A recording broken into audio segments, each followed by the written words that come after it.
عباس سره دې ویډیو نه ورغلی یو کلمې رابره عباس ته کلمه پې تېره کړه چې تا دا شاخان نه وغولې تېره کړه پې کلمه درته ځم چې عباس غولې یو د ګنټې نه درنه بره ویډیو شوې ده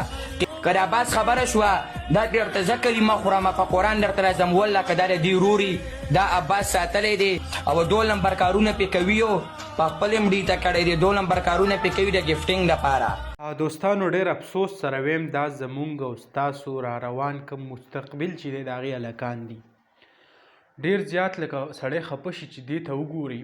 لکه د دیو کم قسمه خبرې په ټیک ټاک باندې شروع دي دا تاسو وګورئ لکه دیو ته نه څه عزت ښودلی شوی دی نه ورته د مشر کشر نه د ناستې څه ادب خو صرف او صرف لکه کمې خبرې چې کوي هغې ته سړی اریان شي چې زمونږ را روان مستقبل خلک او واړه چې دي هغه به چې غټ شي نو په کمو حالاتو کې به لکه که مونږ وګورو په ټیک ټاک چې دا وخت کم حالات شروع دي کم فحاشي شروع ده نو زه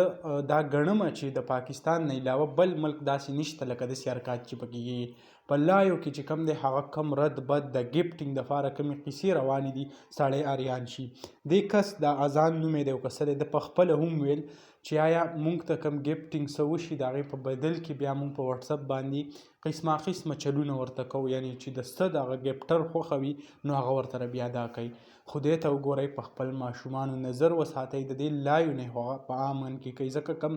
د ده به فالوور چې کم دی هغه به هم ټول هلکانې ماشومان به او هغه به هم دا ویډیو ګوري نو چې هغه وګوري او بیا په هغو باندې کم اثر کیږي نو سړی به په هغه ځای کې اریان شي چې دا روان څه دي نو دغه لنډ شان ویډیو و دغه معلوماتو تاسو سره هم شریک کول انشاءالله بل ویډیو کې ملاوي الله حافظ